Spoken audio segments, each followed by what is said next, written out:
G'day, here we are again. Now we're into about the middle of the autumn here at the present. The last 3 months have been probably the driest I've known here. We've been here 43 years now. And I think it's the driest summer we've had since around about 1958 or 68. As far as rain goes, we've had about under 20 mil, I reckon, over the last 3 months.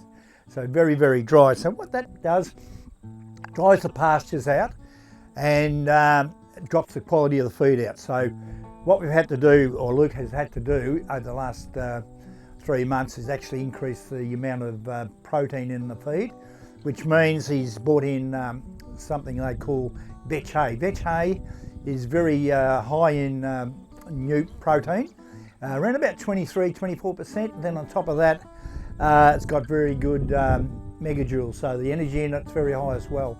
So you're around about 12, which is equivalent to what grain is really.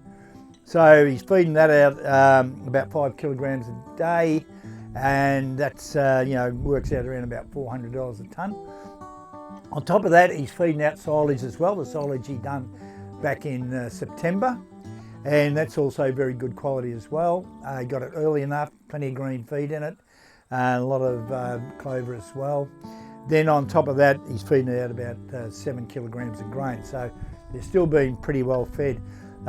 He's had to do that because he's done a lot of work and feeding to get the cows to the point before calving where they're in really, really good condition, and you don't want to lose that value by not feeding them properly now.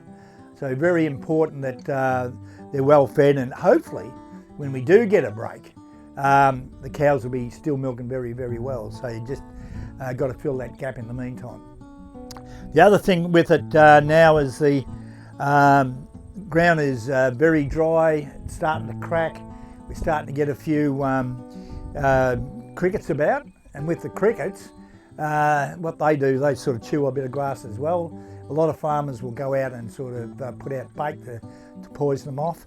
And the good thing about, one good thing about it, I suppose, if you want to look at that, is the fact that we now have those mould drains we put in back in January have had really hot weather, so they baked the moulds in them, and it's like a tile drain.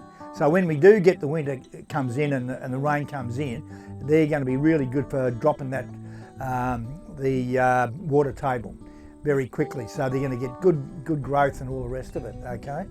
The other issues that we've got here at the moment, not really much, I don't think. It's just got to keep the cows going.